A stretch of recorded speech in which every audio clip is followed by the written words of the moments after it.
ศลสูงยิ่งบุญทอดกฐินกฐินทาน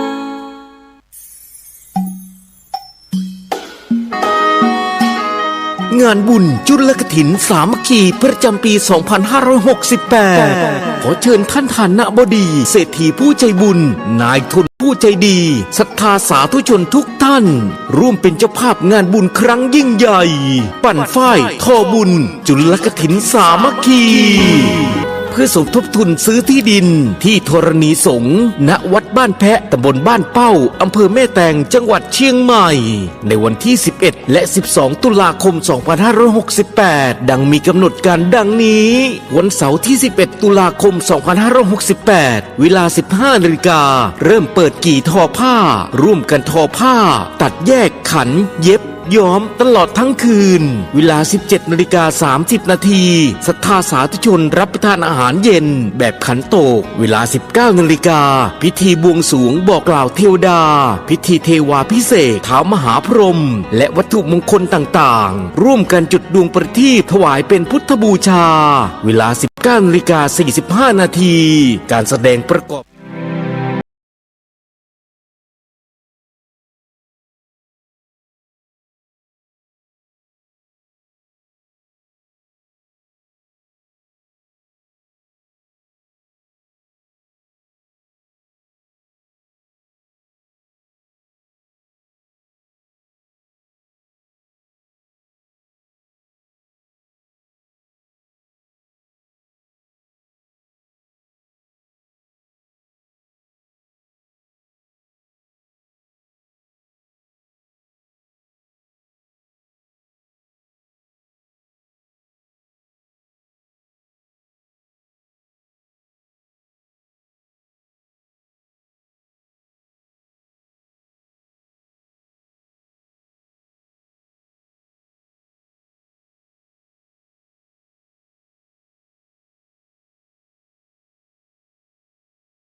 ข่าวสารเพื่อการประชาสัมพันธ์ขอเชิญชวนผู้ใจบุญใจกุศลร่วมทำบุญทอดผ้าป่าสามัคคีประจำปีพุทธศักราช 2568 เพื่อบูรณะวิหารปูพื้นกระเบื้องไวนิลตารางเมตรละ 699 บาทจำนวน 150 ตารางเมตรทำโครงเหล็กป้องกันนกรอบวิหารราดพื้นเททรายล้างหน้าวิหารราวบันไดเหล็กสแตนเลสทาสีรอบวิหารเปลี่ยนระบบไฟฟ้าปรับปรุงทัศนียภาพวิหารบูรณะปฏิสังขรณ์ถาวรวัตถุภายในวัดทอดถวายณวัดดอนตันตำบลเหมืองแก้วอำเภอแม่ริมจังหวัดเชียงใหม่ตรงกับวันเสาร์ที่ 1 พฤศจิกายนพุทธศักราช 2568 ช่วงเช้า 9:39 นาทีเป็นต้นไปก็ขอเชิญชวนศรัทธานักศีลนักบุญทั้งหลายร่วมงานบุญทอดผ้าป่าสามัคคีครั้งนี้เพื่อบูรณะวิหารปูพื้นกระเบื้องไวนิลรวมไปถึงทำโครงเหล็กป้องกันนกรอบวิหารราดพื้นเททรายร้างหน้าวิหารราวบันไดเหล็กสแตนเลสทาสีรอบวิหารเปลี่ยนระบบไฟฟ้าปรับปรุงทัศนียภาพวิหารบูรณะปฏิสังขรณ์ถาวรวัตถุภายในวัดดอนตันตำบลเหมืองแก้วอำเภอแม่ริมจังหวัดเชียงใหม่เสาร์ที่ 1 พฤศจิกายน 2568 นี้เชิญท่านร่วมงานร่วมบุญร่วมบริจาคได้บุญได้กุศลโดยทั่วหน้ากัน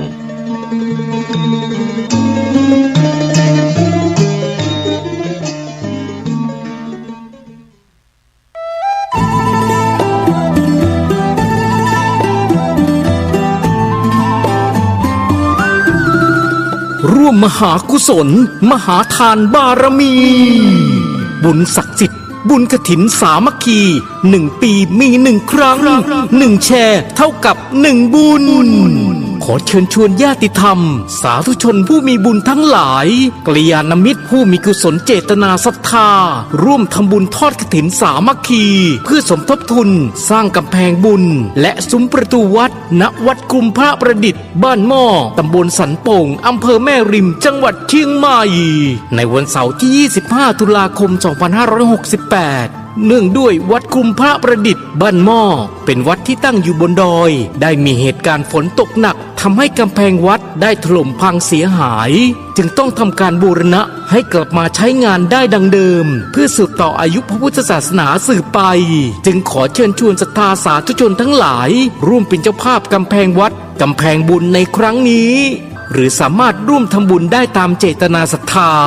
ร่วมทำบุญผ่านทางออนไลน์ได้ที่ธนาคารไทยพาณิชย์เลขที่บัญชี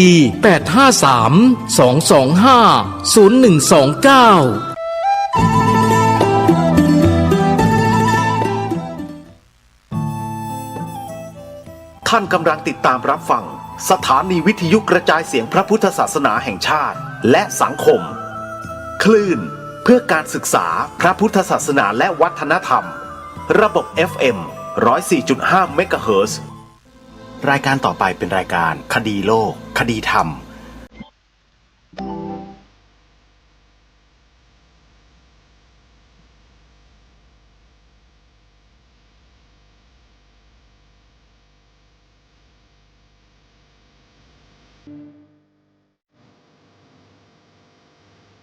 ขอนอบน้อมพระรัตนตรัยขอถวายความเคารพพระมหาเถระพระเถรานุเถระทุกท่านขอความสุขความเจริญในธรรมจงบังเกิดมีแด่ท่านสาธุชนที่กำลังติดตามรับฟังรายการจากคลื่นวัฒนธรรมแห่งนี้ทุกท่านขอนำท่านผู้ฟังเข้าสู่รายการคดีโลกคดีธรรม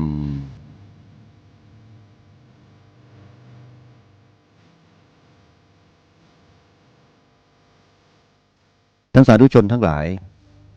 รายการคดีโลกคดีธรรมอยู่ในช่วงของการอัญเชิญบทพระราชนิพนธ์เทศนาเสือป่ามาอ่านให้ท่านทั้งหลายได้สดับรับฟังร่วมกัน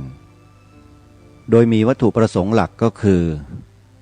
เพื่อให้เกิดความรู้ความเข้าใจในหลักธรรมคำสอนขององค์สมเด็จพระสัมมาสัมพุทธเจ้าว่าเป็นความจริงแท้เป็นความบริสุทธิ์เป็นความสะอาด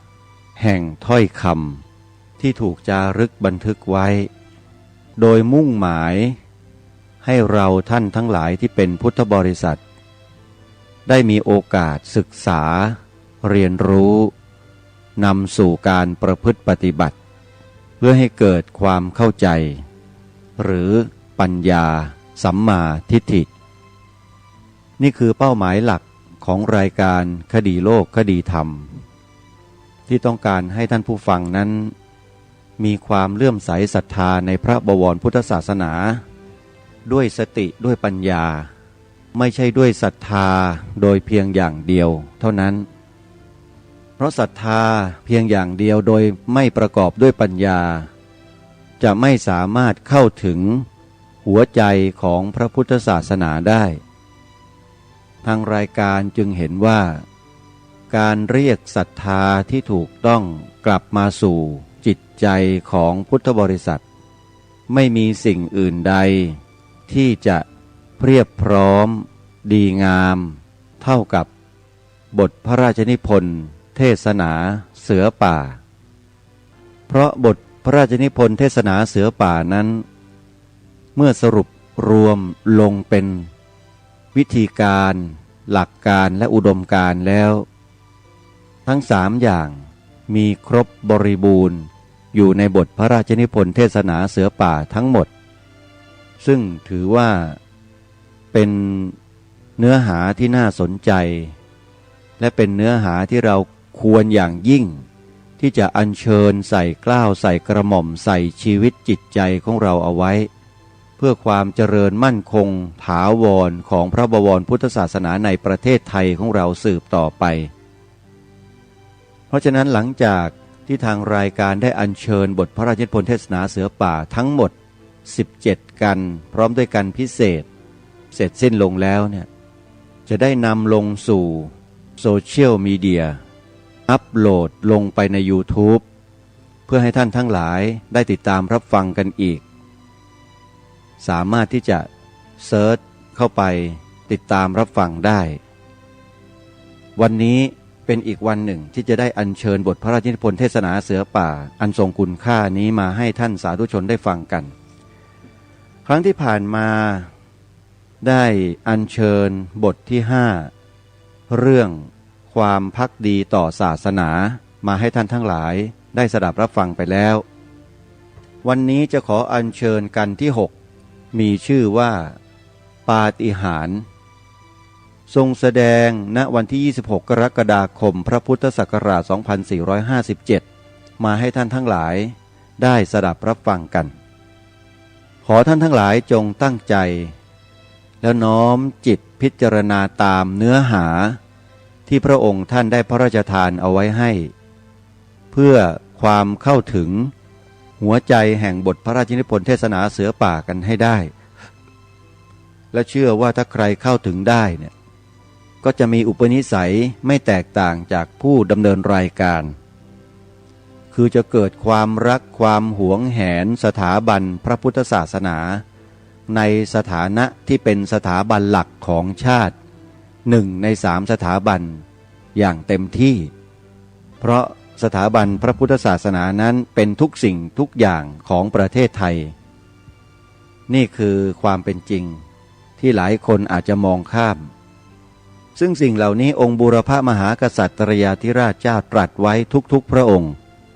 ซึ่งจะได้ทยอยอัญเชิญมาอ่านให้ท่านทั้งหลายได้ฟังเป็นหลักฐานให้ชัดเจนอีกหลายๆวาระมาดูในกันที่6เรื่องปาฏิหาริย์พระองค์ท่านได้ทรงเทศนาไว้ดังต่อไปนี้ในวันนี้จะขอกล่าวต่อเนื่องจากเทศนากันที่5ซึ่งได้แสดงมาแล้วในครั้งก่อนตามที่ได้แลเห็นมาแล้วในเทศนาที่แล้วมาแลเห็นได้ว่าแท้จริงพระพุทธเจ้าของเราได้เป็นผู้มีกำเนิดดีสมควรเป็นที่นับถือของเราทั้งหลายปานใด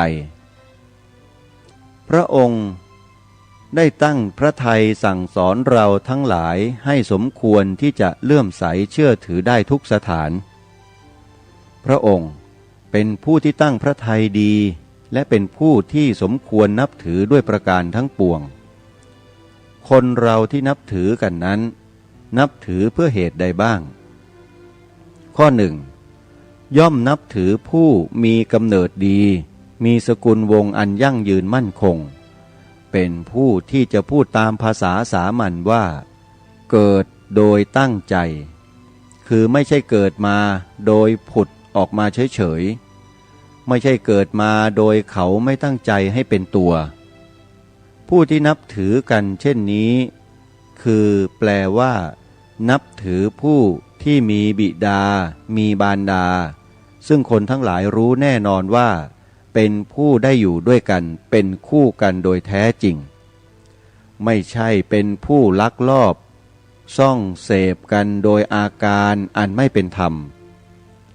ผู้ที่เป็นสามีภรรยากันโดยธรรมโดยดีไม่ใช่ลักลอบเช่นนี้แล้ว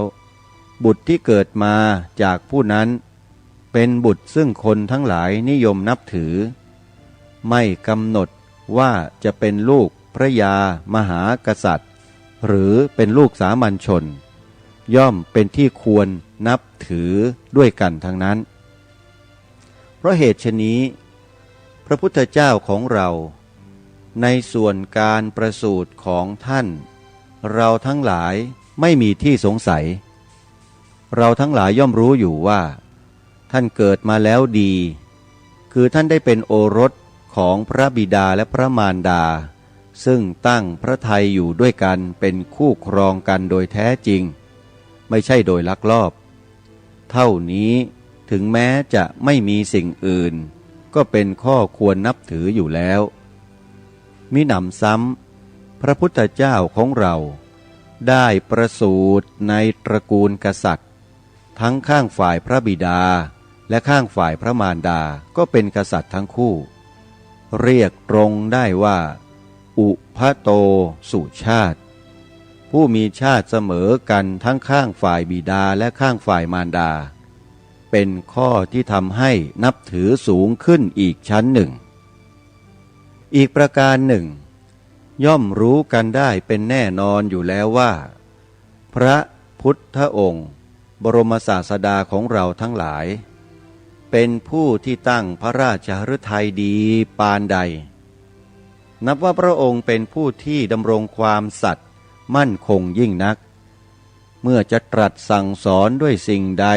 ก็เป็นไปโดยพระราชฤทัยซื่อตรงหวังประโยชน์แห่งเราทั้งหลายจึงนำเอาแต่ความที่เป็นจริงที่รู้จริงที่เห็นจริงมาแสดงให้แก่เรามิได้ใช้อุบายหลอกลวงประการใดนับว่าเป็นข้อที่เราทั้งหลายควรนับถือพระศาสดาของเราอีกชั้นหนึ่งแล้วแต่เป็นนิสัยของคนเราผู้ที่เรายิ่งนับถือแล้วเรายิ่งอยากหาของที่ดีที่ประเสริฐไปประดับประดาเข้าอีกเปรียบเหมือนเรามีเรือนซึ่งแท้จริงถึงแม้ไม่มีเครื่องประดับอะไรก็อยู่ได้ไม่มีเครื่องประดับอะไรก็พออาศัยกันแดดกันลมกันน้ำค้างกันความหนาวร้อนได้แล้วแต่เราพอหรือเรารู้สึกว่าไม่พอต้องหาเครื่องตกแต่งในเรือนนั้นต้องหารูปภาพติดตามผนังต้องมีม่านผูกตามหน้าต่างประตูต้องมีประทีปโคมไฟแขวนให้งามไฟฟ้าเป็นของที่หนึ่งซึ่งต้องหามาติดตามบ้านเรือนของเราของเหล่านี้อะไรบ้างเป็นของจำเป็นแท้จริงของจำเป็นมีอยู่ที่ตัวเรือนนั้นแล้วคือของจำเป็นเพื่อไม่ให้ฝนตกถูกเราคือหลังคาเพื่อไม่ให้ลมพัดต้องตัวเราให้หนาวหรือแดดส่องตัวเราให้ร้อนคือผนังสิ่งซึ่งป้องกันมิให้เรารับความชื้นจากไอดินก็คือพื้นกระดานของเหล่านี้เป็นของจำเป็นที่เราต้องมีแม้มีของเหล่านี้อยู่แล้วม่านก็ดีไฟฟ้าก็ดีรูปภาพก็ดีเป็นประโยชน์อะไรบ้างต่างว่าเราเอาผนังออกเสียเอารูปแขวนเฉยๆจะกันแดดได้ไหมจะเอารูปภาพติดไว้เฉยๆกันหนาวได้ไหมไม่ได้เลยแต่ต้องมีเพราะเป็นนิสัยของคนเราต้องการเครื่องประดับถึงแม้รู้แล้วว่าไม่เป็นประโยชน์ก็ยังอดไม่ได้การที่หาเครื่องประดับประดาเข้าไว้เช่นนี้ก็เพื่อให้บังเกิดความพอใจแห่งตนเองอยากให้บ้านให้ช่องนั้นงามดีบ้านช่องคนอื่นที่เราไม่ได้ชอบพอกับเขาเราเอารูปไปช่วยติดให้เขาหรือเปล่าเราไม่ได้ทำทั้งนั้นเพราะฉะนั้นรวมความได้ว่าสิ่งใดที่เรารักสิ่งนั้นเราชอบตกแต่งเปรียบเรือนแล้วเปรียบตัวบุคคลเช่นเมียเรารักเราซื้อเครื่องแต่งตัวให้งดงามเราให้เข็มกลัดให้แหวนแต่งให้งามที่จริงเมียของเรานั้นถ้าเขาจะมุ่งผ้าลายขาดห่มผ้าขาดเขาจะไม่ต้องมีเข็มกลัดเขาก็ไม่เสียอะไรเขาเกิดมาอย่างไรเขาก็ดีอยู่อย่างนั้นร่างกายเขางดงามอย่างใดก็งดงามอยู่อย่างนั้นแต่เราพอใจโดยความรักเมียเราแล้วเราให้ของแต่งเช่นเดียวกันกับที่ประดับประดาเรือนของเราสองข้อนี้ยกมาเป็นอุทาหรณ์พอให้เข้าใจแจ่มแจ้งเพื่อให้เห็นว่าความรักนั้นแหละทำให้เราพยายามประดับประดาตกแต่งบุคคลหรือสิ่งที่เรารักนั้น ให้วิจิตรงดงามตามกำลังของเราที่จะทำได้ ข้อนี้เองเป็นข้อที่ทำให้คนเรานึกเล่าเรื่องราวให้ยิ่งวิจิตรพิสดารขึ้นสำหรับผู้ที่เรารักเรานับถือเราทั้งหลายมีความรักใคร่นับถือพระพุทธเจ้าเราก็ต้องเที่ยวแสวงหาสิ่งซึ่งดีสิ่งซึ่งประเสริฐทั้งหลายมาประดับประดาพระพุทธเจ้าของเราผู้ที่ถือศาสนาคริสต์ตังเขาก็ต้องหาเครื่องประดับประดาให้พระเยซูคริสต์ของเขาเหมือนกันความประสงค์ที่จะประดับประดาศาสดาของตัวเองนี้แหละเป็นเครื่องทำให้เกิดข้อความทั้งหลายซึ่งรวมอยู่ในคำเดียวกันว่าปาฏิหาริย์บรรดาปาฏิหาริย์ทั้งปวงย่อมเกิดขึ้นจากนิสัยของคนที่ต้องการหาเครื่องที่ดีที่วิจิตรประดับประดาศาสดาซึ่งตัวรักนับถือและปาฏิหาริย์ไม่ใช่เป็นของใหม่หรือเป็นวิธีใหม่ซึ่งนึกกันขึ้นมาภายหลังในพุทธกาลนี้แท้จริงพวกพราหมณ์ที่เขานับถือลัทธิโบราณเขาได้คิดวิจิตรพิสดารมามากกว่าเรามากข้างฝ่ายพวกยิวศาสนาเขาก็ได้คิดปาฏิหาริย์พิสดารอยู่มากเหมือนกันเช่นเรื่องโมเสสที่กล่าวมาแล้วคราวก่อนในส่วนของเราเองข้างฝ่ายพระพุทธเจ้าตามที่ว่าพระพุทธเจ้าของเรา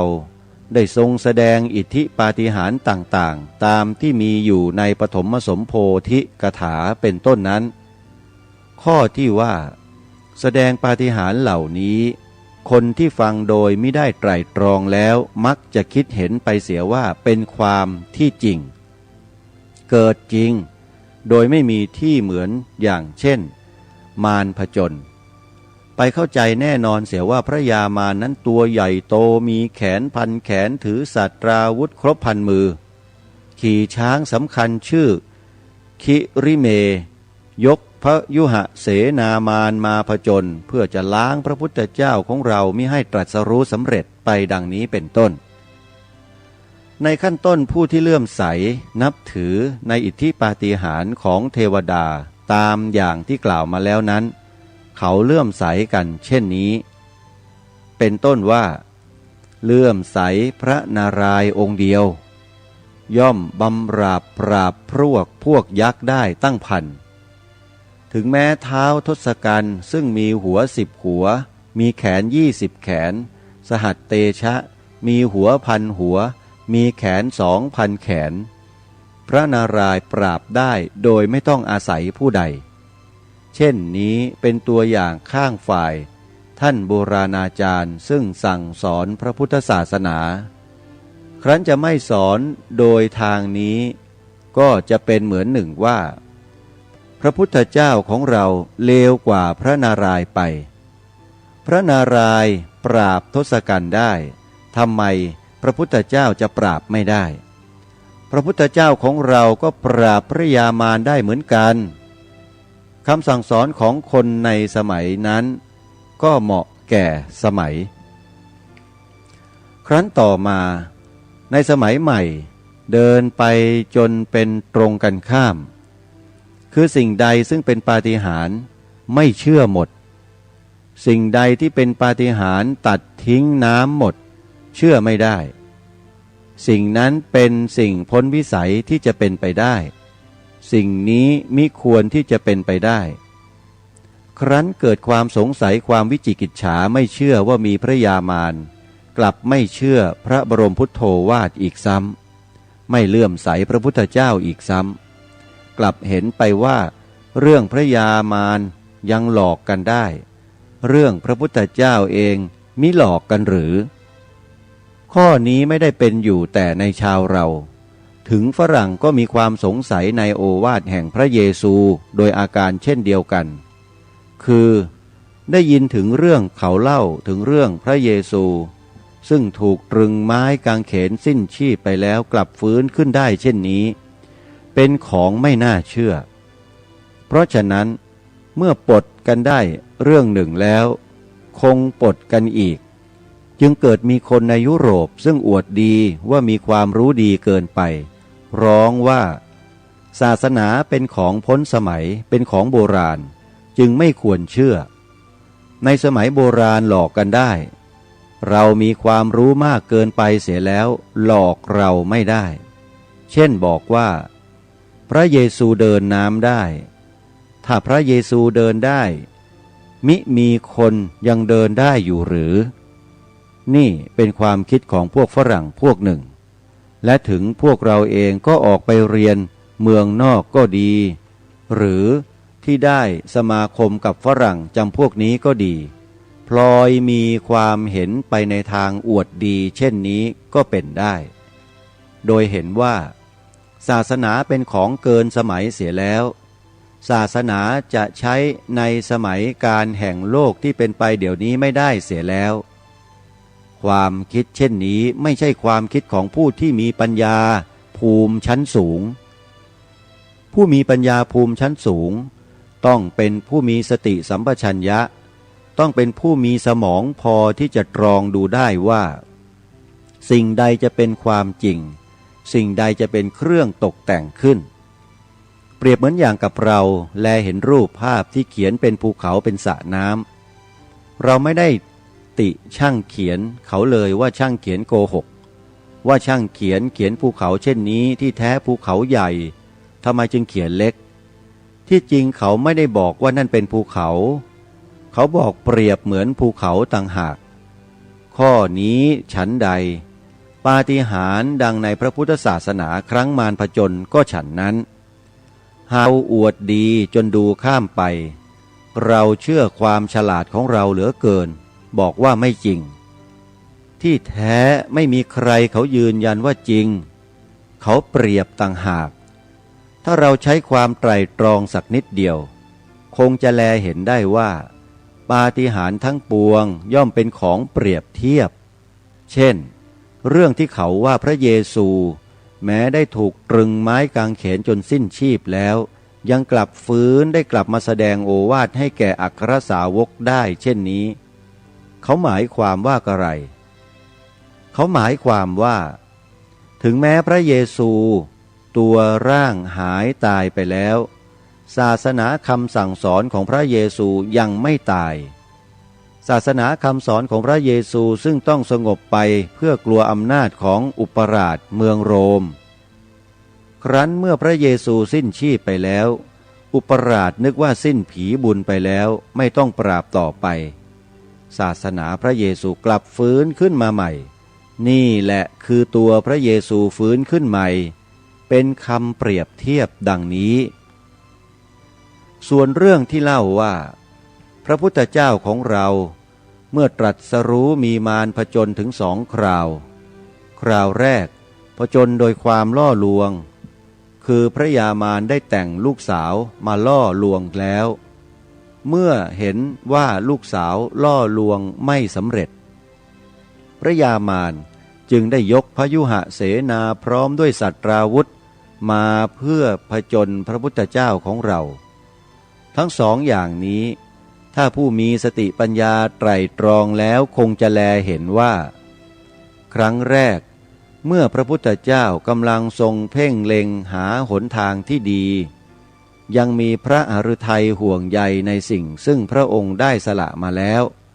ห่วงใยในกามคุณารมณ์ซึ่งพระองค์ได้เสวยมาแล้วแต่เมื่อก่อนเสด็จออกมหาพิเนศกรม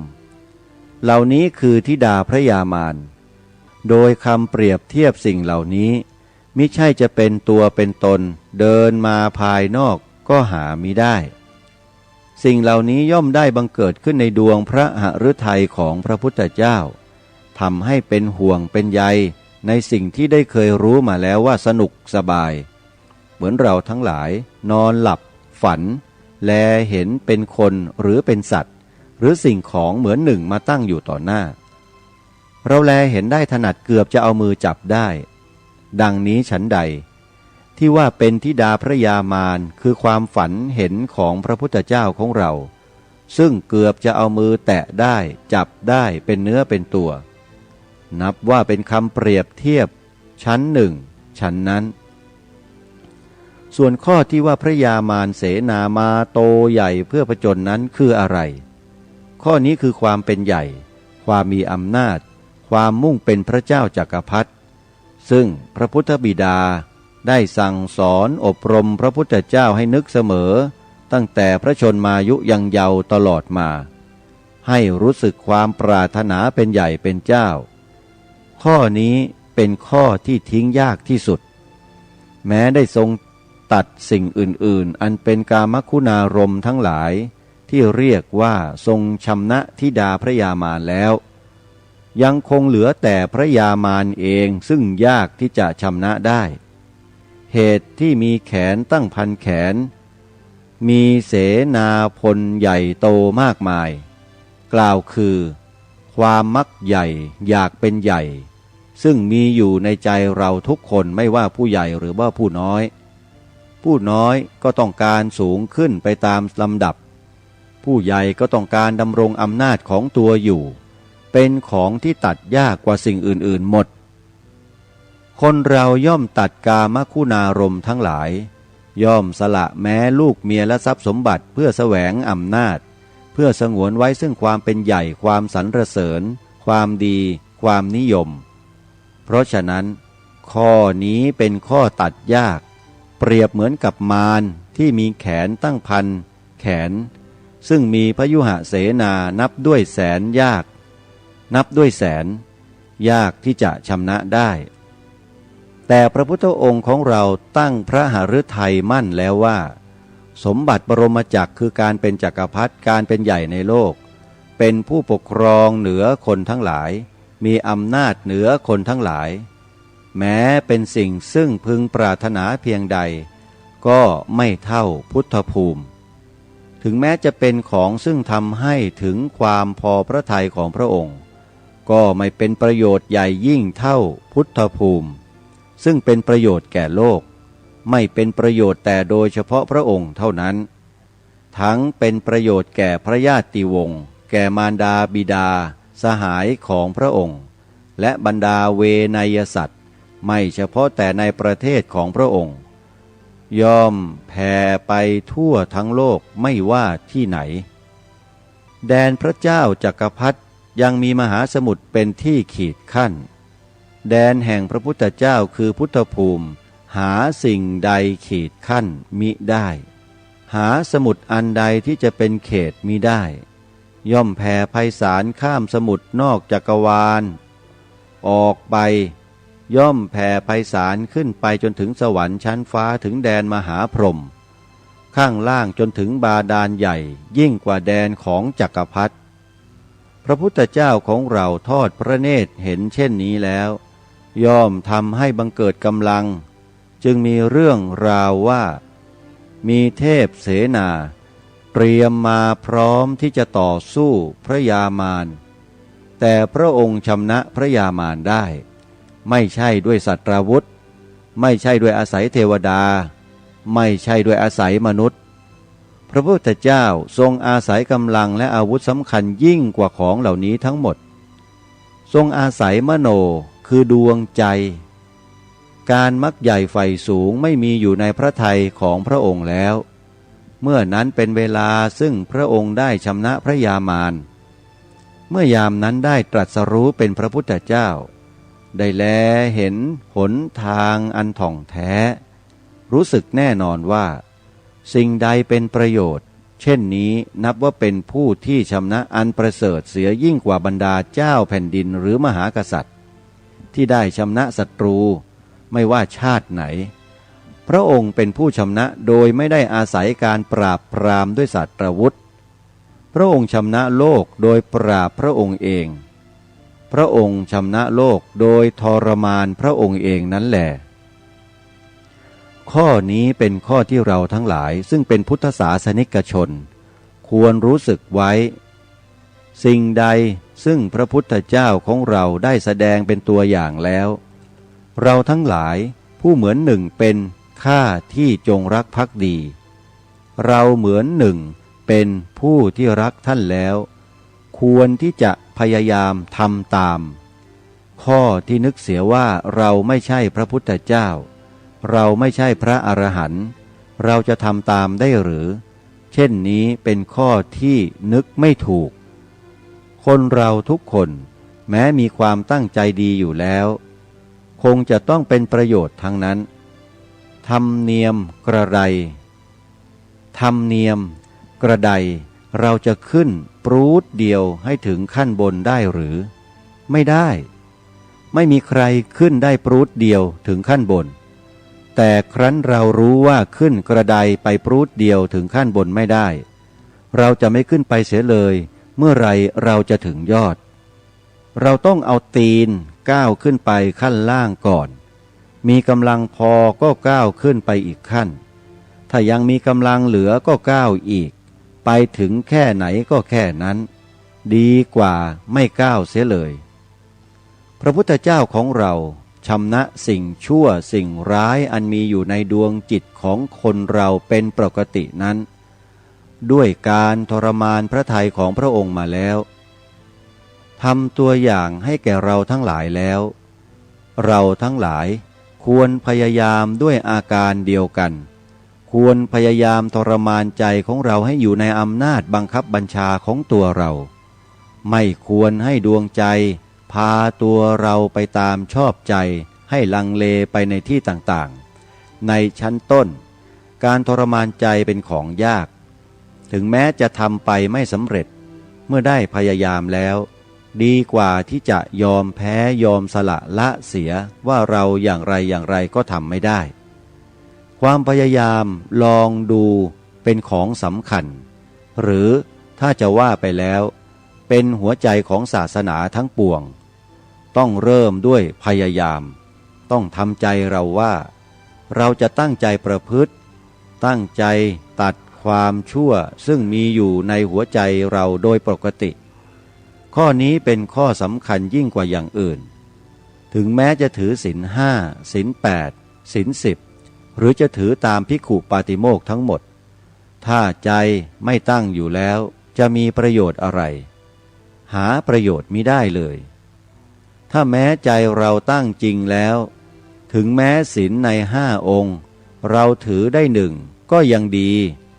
แต่ขอให้ถือด้วยจริงใจขอให้ใจตั้งมั่นว่าจะถือศีลองค์นี้ไม่มีที่บกพร่องดีเสียกว่าผู้ที่ออกปากว่าถือศีล8ศีล10โดยไม่จริงความเห็นอันนี้ไม่ใช่เป็นความเห็นของข้าพเจ้าผู้เดียวย่อมเป็นความเห็นของบรรดาผู้ที่ได้ไตรตรองในธรรมปฏิบัติทั่วไปย่อมเป็นความเห็นของพระสงฆ์ของเราหรือของบาทหลวงเหมือนกันหมดแต่หากบางคนจะได้พูดออกมาเช่นนี้หรือไม่ได้พูดผิดกันเท่านั้นบางคนรู้สึกอยู่แล้วแต่ในใจหาได้ออกปากมาไม่ข้าพเจ้าพูดกับท่านทั้งหลายซึ่งเป็นเพื่อนเสือป่าและเพื่อนทหารด้วยกันอย่างฉันคนชอบพอกันพูดโดยหวังดีต่อท่านทั้งหลายไม่ใช่จะบังคับข่มขี่น้ำใจท่านทั้งหลายจงเก็บเอาไปตรึกตรองดูลองทรมานใจดูบ้างตั้งใจเสียว่าข้อนั้นข้อนี้จะลองปฏิบัติดูให้มั่นคงเราจะทำได้หรือไม่ได้ถ้าในครั้งแรกไม่ได้ลองใหม่ข้อนี้ลำบากลองอีกข้อหนึ่งแต่ไม่ใช่ลองจิ้มดูเห็นยากแล้วก็ทิ้งควรพยายามข้อ1 3 ครั้ง4 ครั้งให้แลเห็นได้ถ้าท่านทั้งหลายใช้ความพยายามจริงๆในไม่ช้าคงจะได้แลเห็นประโยชน์ไม่มากก็น้อยในไม่ช้าคงจะได้รับความบันเทิงใจรู้สึกว่าถึงอย่างไรชั่วดีเราก็ได้พยายามยกตีนของเราเองก้าวขึ้นเหยียบกระไดขั้นต้นอันจะนำเราไปสู่หนทางสวรรค์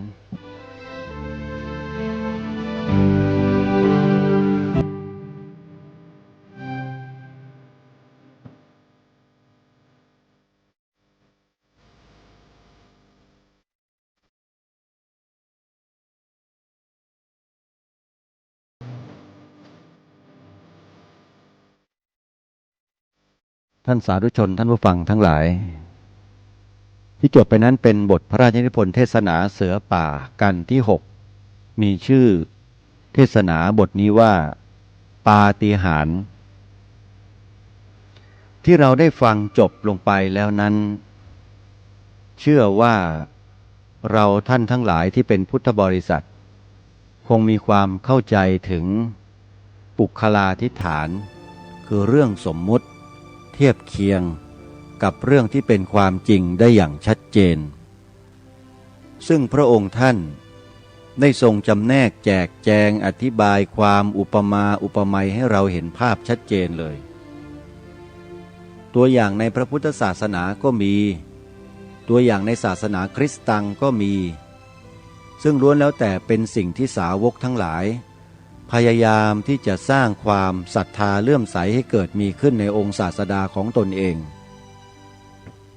แต่พระองค์ตรัสอยู่ในช่วงตอนต้นของบทเทศนากันที่6นี้ว่า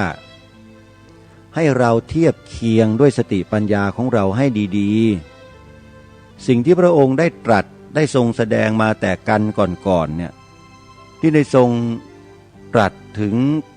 กำเนิดของศาสดาต่างๆเอาไว้เป็นที่ประจักษ์ถ้าเราเทียบเคียง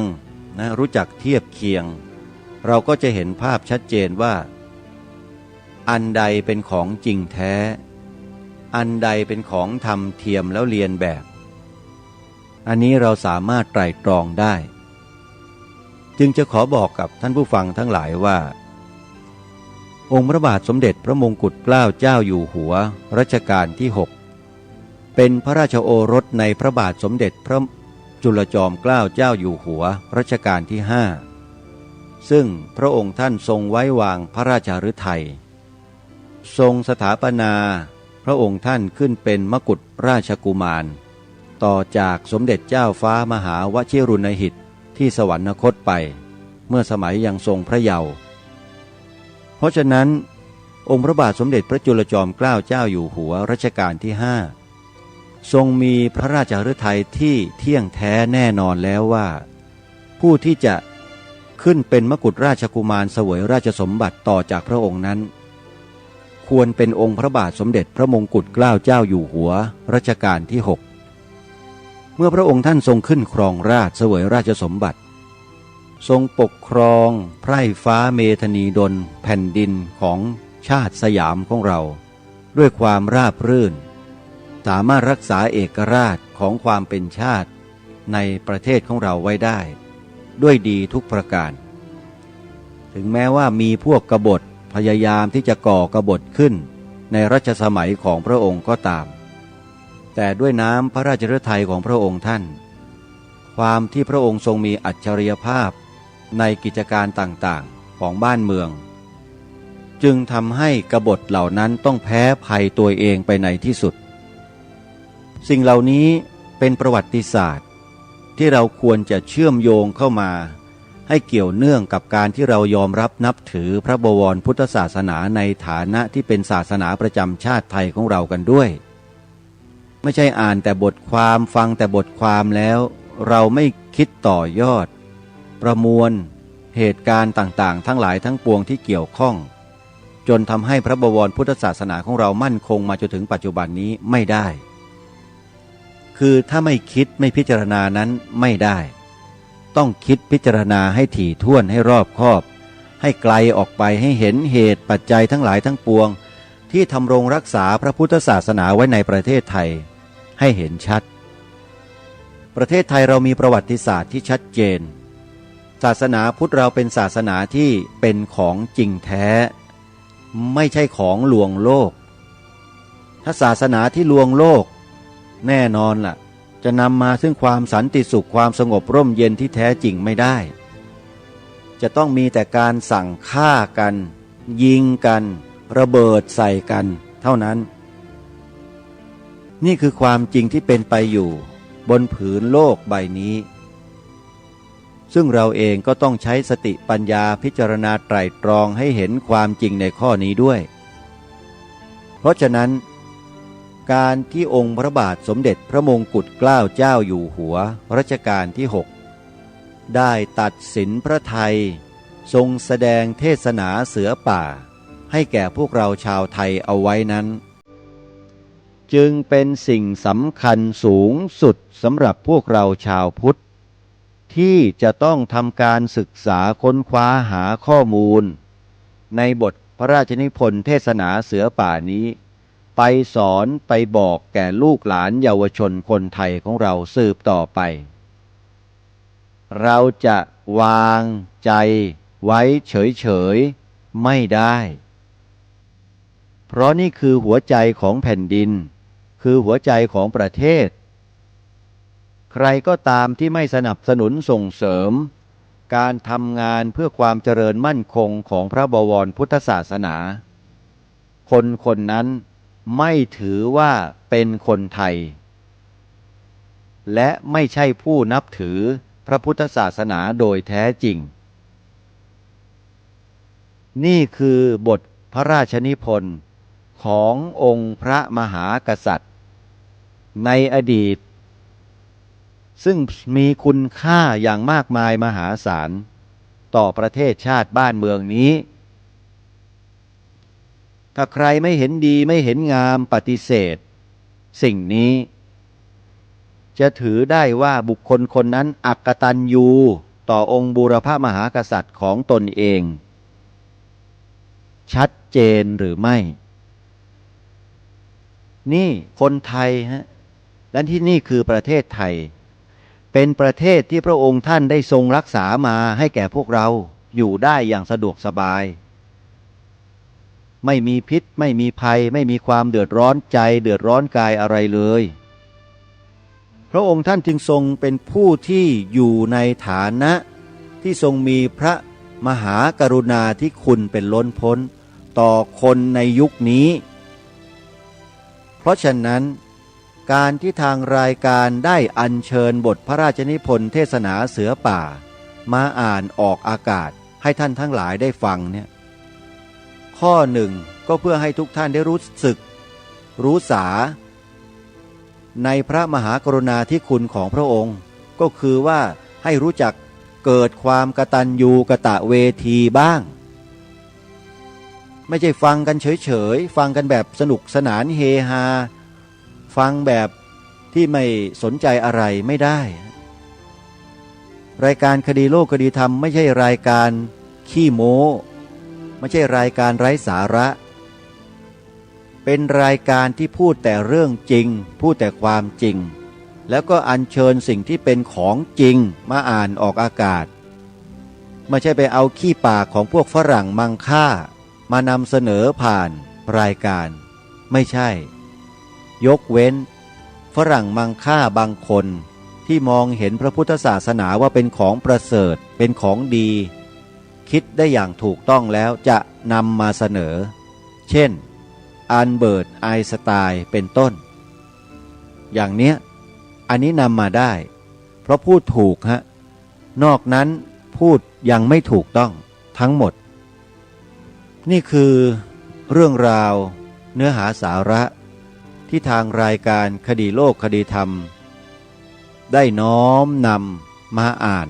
ให้ท่านทั้งหลายได้สดับรับฟังกันในวันนี้อีกวันหนึ่งซึ่งถือว่าท่านทั้งหลายที่สดับรับฟังบทพระราชนิพนธ์เทศนาเสือป่าผ่านทางรายการคดีโลกคดีธรรมนี้เป็นผู้โชคดีเหลือเกินเป็นผู้โชคดีเกินขนาดขอบอกนะฮะท่านจะไปหาศึกษาค้นคว้าหาอ่านตามห้องสมุด